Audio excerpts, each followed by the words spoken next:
Hola, muy buen día. Gracias por acompañarnos a otro martes de mediación. Les recordamos que estamos transmitiendo desde Palco, Palacio de la Cultura y la Comunicación, en el Museo de la Radio y la Televisión.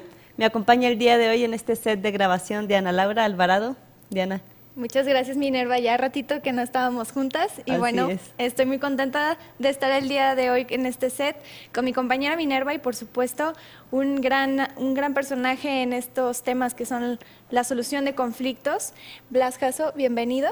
A la orden, buenas tardes, gracias por la invitación. No, por supuesto. Al contrario, doctor, gracias por aceptar esta invitación. Y el tema que vamos a abordar el día de hoy, me parece un tema súper interesante, Diana, es las funciones cerebrales y la resolución de conflictos. Así es. Vaya, ¿nos podría platicar, licenciado Jasso, cómo es que estas dos partes psicológicas y pues ahora sí que de abogados tienen una fusión? Mira, lo que pasa es que regularmente cuando se está hablando de métodos alternos, se habla de la técnica de la mediación, se habla de aspectos jurídicos, se habla de cultura de paz, pero poco se habla exactamente sobre las funciones cerebrales. Es decir, si una persona quiere abordar los temas de la mediación, también tiene que haber condiciones cerebrales para que pueda abordarlos. Claro. Regularmente se habla de la técnica, por ejemplo, que tú tengas la técnica del rapport, la técnica de la empatía, la técnica del reflejo, sí, pero si hay áreas cerebrales que no funcionan en tu área, que permitan detectar ese tipo de conductas, tú no lo vas a desarrollar con los libros, tú lo vas a desarrollar a través de algo que se llama abrir nuevos circuitos neuronales, abrir redes neuronales y poner a trabajar tu cerebro derecho. El doctor Sperry, Roger Sperry, en el año del 81, él hace descubrimientos muy importantes a partir de las funciones cerebrales. Y él explica que no tenemos un cerebro, tenemos dos cerebros. Entonces, cuando tú tienes que entrar a hacer un trabajo de mediación, tiene que funcionar tu cerebro derecho en un momento determinado. Lo primero a lo que te enfrentas cuando vas a hacer una mediación es a emociones. Entonces, tú no puedes estar hablando técnicamente cuando estás frente a una persona que está a una emoción a flor de piel. El doctor Sperry que descubre que tenemos un hemisferio izquierdo que es analítico, que es secuencial, pero ojo, el cerebro izquierdo, dice el doctor Sperry, es agresivo. ¿Por qué es agresivo? Porque es objetivo, es pragmático, es sucesivo y llega un momento que puede llegar a ser agresivo. O sea, imagínate que yo ahorita llegue diciéndote que me acaban de robar afuera y tú me contestas, ¿quién te robó? ¿A qué horas te robaron? ¿Cómo te robaron? ¿Viste quién te robó? O sea, no me estás comprendiendo, estoy emocionado de que me acaban de robar. Sí. Y si tú me contestas desde el hemisferio izquierdo, me vas a contestar racionalmente, analíticamente, objetivamente, dame razones. Es más, me puedes preguntar hasta quién te robó. Y si tú trabajas desde el hemisferio derecho, estás trabajando la parte emocional, la parte intuitiva. El mediador tiene que ser una persona que tiene que manejar la intuición y maneja la intuición a partir de estar observando conductas que está generando la persona cuando está hablando. El movimiento de los ojos, la reflectividad de la cara, el movimiento muscular, el tono muscular, la postura corporal, todo eso lo tiene que estar observando el mediador. Pero si está en la parte técnica, está en la parte jurídica, no lo va a poder detectar. Aunque él quiera, no lo va a poder detectar. Entonces, cuando nosotros trabajamos el hemisferio derecho, podemos ser intuitivos, podemos trabajar la emoción y podemos describirla y, por tanto, podemos ser empáticos. Regularmente el concepto de empatía, la gente dice que es la capacidad de ponerse en los zapatos del otro. Yo definitivamente coincido en eso, porque tú jamás vas a jamás vas a sentir lo que siente la otra persona. Pero sí tú puedes, para ser empático, es observar los estados anímicos de una persona y actuar en consecuencia a esos estados anímicos. Eso sí es la empatía. Entonces, una persona que quiere hacer mediación tiene que desarrollar la empatía, la calibración, la sintonía, la escucha activa, y todo eso está en el hemisferio derecho. Entonces, por eso la mediación es fundamental, que quienes se van a dedicar a la mediación tienen que tener el equilibrio de los dos hemisferios cerebrales, es decir, desarrollar la parte intuitiva, la parte emocional, pero la parte técnica que te lo da si tú quieres elevar un convenio a nivel de categoría de sentencia ejecutoriada, pues a lo mejor ahí sí ya entra el cerebro izquierdo, vamos elaborando el convenio, vamos analizando qué vamos a hacer, cuáles son los compromisos de las partes, pero de entrada cuando tú vas a hacer una mediación te vas a enfrentar a emociones. Sí. Y una persona que es técnica, que es muy racional, muy analítica, que te lo da el hemisferio izquierdo, que ojo, regularmente a los abogados los forman en el cerebro izquierdo. Y regularmente a las disciplinas hipotético-deductivas, conocidas como positivistas, son las personas que desarrollan su cerebro izquierdo. ¿Qué? Las químicas, las físicas, matemáticas, las ciencias naturales, los hacen muy técnicos, muy objetivos, muy cuadrados, hay que decirlo. Y las ciencias que están del otro lado, que son las ciencias humanas, las sociales. La social, la filosofía, la música, la psicología, esas no se las enseñan al abogado. Y ahí entonces cuando el abogado se enfrenta a que tiene que desarrollar la parte intuitiva, la parte emocional, tiene que ser empático, manejar el rapport, la calibración, la sintonía, se enfrenta a un mundo totalmente desconocido. Pero ojo, no quiere decir que no lo pueda desarrollar. Okay. ¿Cómo lo podríamos desarrollar en una persona? Mira, si tú vas al área de libros motivacionales de Sanborns y quieres ver cómo voy a ser empático y cómo voy a ser una persona más humana y más cálida, no lo vas a encontrar en los libros. Y la gente cree que en los libros va a encontrar. Quiero ser un buen amante y voy a buscar libros, a ver cómo voy a ser buen amante. Quiero ser una persona más y te vas a los libros de...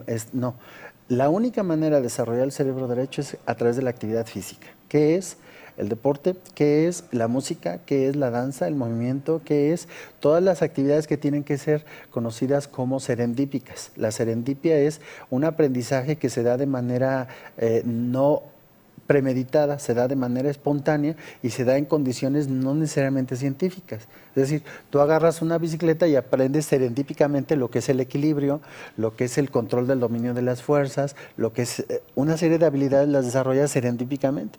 Incluso en la calle cuando vas manejando, si alguien te explica técnicamente cómo vas a manejar, vas a chocar. Es decir, las personas que son muy analíticas, hay que decirlo como es, las personas que son muy analíticas, muy cuadradas, se convierten en personas brutas, es decir, se van a equivocar muchísimo, porque a todo le quieren encontrar una cuadratura, todo le quieren encontrar. Y luego nos enseñaron culturalmente que sé objetivo, sé analítico, sé racional, comprende, sé coherente. ¿Y quién te dijo que la vida es así?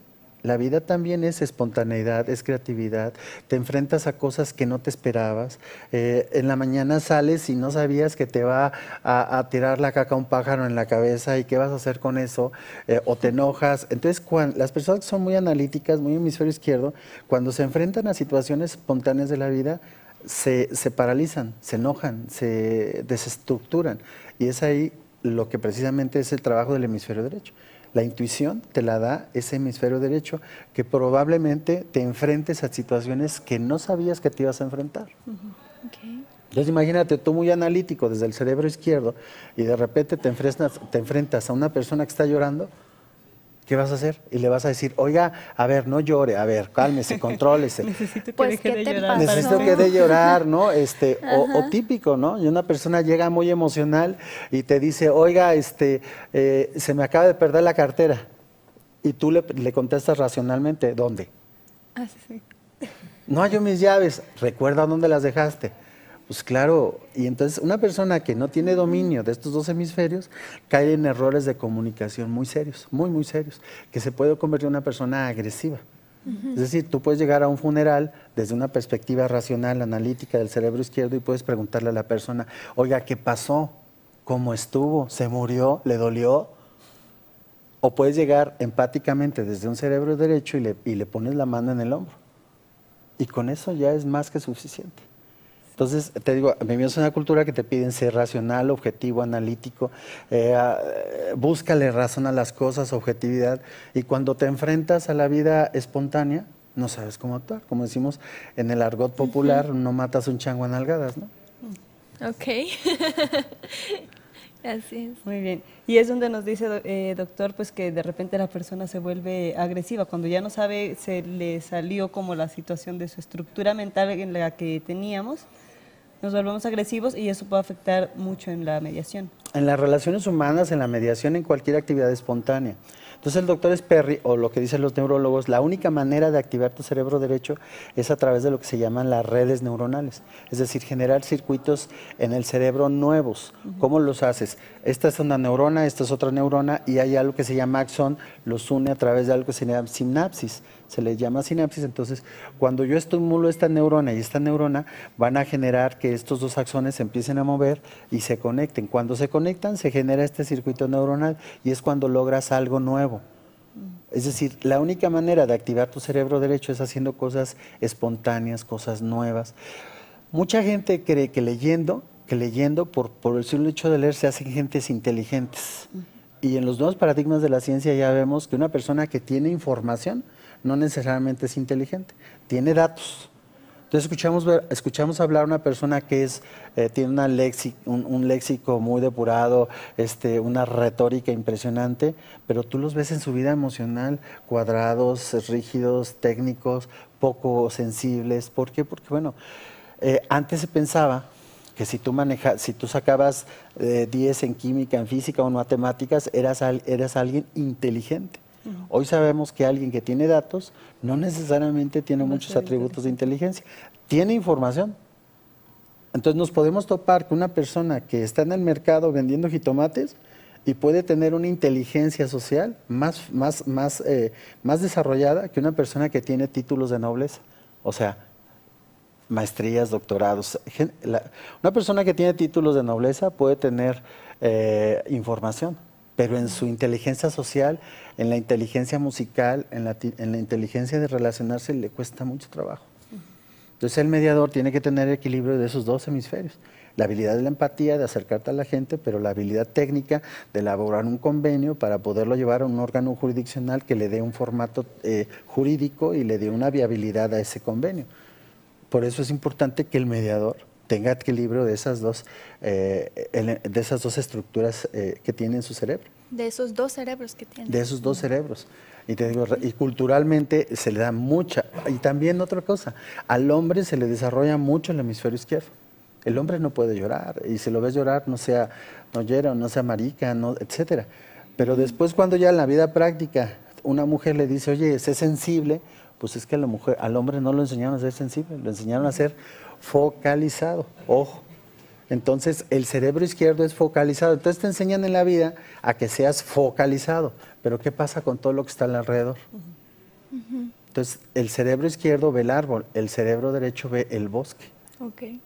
Y entonces, como dice por ahí una caricatura, el mediador tiene que ver más allá de lo evidente, a través de su espada del augurio. Muy bien. Ver más allá de lo evidente. Ok, doctor. ¿Qué pasa entonces cuando estos mediadores pierden el control o el equilibrio entre esos dos cerebros? ¿Qué pasa? Bueno, o sea, romper el equilibrio en el cerebro derecho sería prácticamente irte de hippie al mundo así. Hippie sería perder el control. Perder el control del cerebro izquierdo sería una persona ya agresiva, una persona violenta. Y perder el equilibrio en los dos es casi caer a una esquizofrenia, ¿no? Entonces, aquí hay un cerebro que predomina a veces en un momento más que el otro. Aquí lo importante es que el mediador tiene que tener un equilibrio entre esos dos cerebros para que pueda no perder el equilibrio. ¿Cómo perdería el equilibrio una persona que está muy desarrollada su hemisferio izquierdo? Se hace agresiva, se hace objetiva. Podemos ver un hombre que es muy hemisferio izquierdo, le va a decir a una mujer, ¿por qué estás llorando? ¿Cuándo te va a explicar una mujer por qué está llorando? Jamás. Pues no. Jamás te lo va a explicar.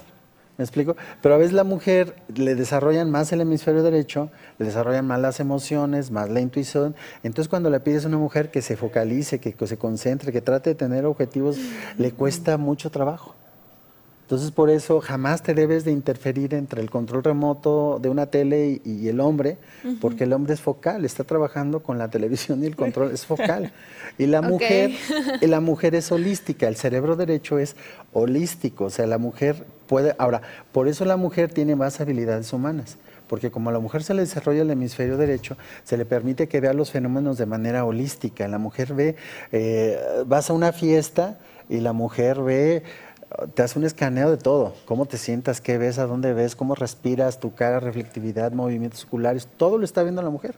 Y el hombre es objetivo, es objetivo, es pragmático, es focal. Entonces por eso al hombre, al mediador, se le escapan muchas cosas. Si el hombre no desarrolla su cerebro femenino, que digo, no es una generalidad, pero digamos el cerebro derecho, si no desarrolla el mediador, ese cerebro derecho, le va a costar mucho trabajo acercarse a las emociones. Tener esa sensibilidad, pues. Así es, pero también una persona que tiene muy desarrollado su cerebro derecho, yo no digo que sea mejor el otro, va a terminar llorando con su mediado, ¿eh? Van a estar los dos ahí llorando de que sí, tu esposa, etc. Entonces tiene que haber un equilibrio. Y esto, ojo, el hemisferio izquierdo se desarrolla con la teoría, con la información. El derecho es la parte intuitiva y se desarrolla como con la actividad física. Por eso decimos, el mediador tiene que meterse a aspectos de arte, de literatura, de filosofía, de música. Debe ser más serendípica su vida, más espontánea, jugar más, irse al parque. Es decir, debe ser más espontáneo. Para que pueda desarrollar esta parte del cerebro. Sí, claro. Oiga, doctor, y por ejemplo, como nos está platicando, realmente en la actualidad nosotros como sociedad estamos educados en donde desarrollamos más el cerebro derecho. Esto me imagino pues sí ha tenido un impacto con la mediación. Sí, o sea, reitero, a nosotros nos ha enseñado más el desarrollo del hemisferio izquierdo, culturalmente, porque te piden, si tú eres bueno en matemáticas, física, química, ¿qué te dicen? A un niño que desarrolló, que en matemáticas, química o física sacó 10, ¿qué dices? Pues que va a ser muy inteligente. No, va a ser inteligentísimo este niño. Y en la vida práctica le cuesta trabajo la sociabilidad. Y es que de todas maneras, ahorita algo que está comentando, doctor, sí es cierto, lo vemos de hecho desde las escuelas, ¿no? Desde niños. Los niños más inteligentes, los que siempre sacaban 10, eran los niños que prácticamente a lo mejor tenían menor cantidad de amigos o socializaban menos en el salón de clases. Y ahí está el claro ejemplo de lo que nos está platicando el día de hoy. Sí, claro, o sea, es decir, son niños teóricos, técnicos, y luego los papás cometen un error gravísimo. O sea, creen que sacando a su hijo de la escuela y luego llevándolo a clases de informática y luego en la noche alemán avanzado y los domingos telecomunicaciones y el domingo en la mañana y sábados días festivos informática, creen que los van a hacer más inteligentes. No, los hacen más torpes. Es decir, la información por sí sola no te hace inteligente. Te hace inteligente la vida práctica y esa información. Por eso vemos los niños que eran o que son muy cerebritos, tienen problemas de sociabilidad. Y hay otros que son más hábiles y obviamente logran muchas cosas, muchas cosas. Sí. Entonces, por ejemplo, yo en la universidad a veces a mis alumnos les digo que el acordeón, el mejor acordeón, les doy punto. Es decir, el que me presente su mejor acordeón, le doy 60 de calificación de entrada. Y entonces obviamente los maestros técnicos cuadrados dicen, ¿cómo doctor? ¿Cómo hace eso? Apréndetelo, machetealo, léelo 40 veces. ¿Y qué está haciendo el alumno cuando está haciendo un acordeón? Está sintetizando, está buscando información. Y además está viendo cómo recordarlo rápido, ¿no? Que te cómo lleve. detectar, y además está viendo cómo engaña al maestro. Ya con eso. Entonces, todo eso son habilidades de vida, son habilidades prácticas y te reitero, y es muy importante que esto quede claro, yo no voy a desarrollar la intuición, no voy a desarrollar la vida práctica, no voy a desarrollar la actividad serendípica leyendo 18 libros de cómo que se me quite lo atarantado en 5 lecciones. No se va a poder, tengo que vivirlo, tengo que experimentarlo. Nadar, hacer algo nuevo. En el momento que tú haces algo nuevo, no sé si te ha tocado, les ha tocado a ustedes, que haces algo nuevo y sientes el cuerpo como que vibra. Sí. O sea, sientes una emoción en el cuerpo. ¿Sí? Ahí quiere decir que tu cerebro está generando interconexiones nuevas. Pero cuando ya estás entumido, cuando ya no haces nada, sí me explico, te sientas y nos han dicho que alguien inteligente es una persona que está sentado, una chimenea atrás, un montón de libros, barba, unos lentecitos así redonditos, y está leyendo y dices, qué inteligente. Eso no es inteligencia, eso es información. Muy bien. Bien, pues se me hace, Diana, que ya estamos llegando al final del programa. Sí. Bastante interesante todo lo que nos comenta aquí el doctor. Pues esperemos poderlo tener en otra sesión de martes de mediación para que nos siga dando pues más información. Claro, y que nos siga dando otras lecciones de esto que también los mediadores pues deberían de considerar, ¿no? Ya al día de hoy vimos que debemos de trabajar 2 cerebros. Entonces, mediadores, ¿qué más les gustaría conocer o que viniera el doctor Jasso a platicarnos? Ok, pero también, Diana, pues preguntarle a los mediadores, como nos decía el doctor, qué actividad es la que están realizando, qué deporte, qué instrumento, para poder desarrollar este cerebro derecho y poder tener esa sensibilidad al momento de hacer la mediación. Perfecto, muy bien. Bueno, entonces quedamos con las puertas abiertas, doctor, para que venga otro martes de mediación. Muchas gracias a Previde, al licenciado Eric por su invitación y aquí estaremos las veces que nos inviten. Muchas gracias. Al contrario. Doctor, ¿algún teléfono, correo que nos pueda compartir para contactarlo? Bueno, mi oficina está en el 333-130-0077, ahí está mi consultorio. Ok. Muy bien, bueno, les dejamos también el teléfono en la descripción de este video. Entren a los hashtags que vamos a poner también aquí abajo. Este hashtag es Martes de Mediación y entra a previderetv.com para que sigas viendo esta y otras entrevistas. Nos vemos, hasta la próxima. Gracias. Gracias, hasta luego.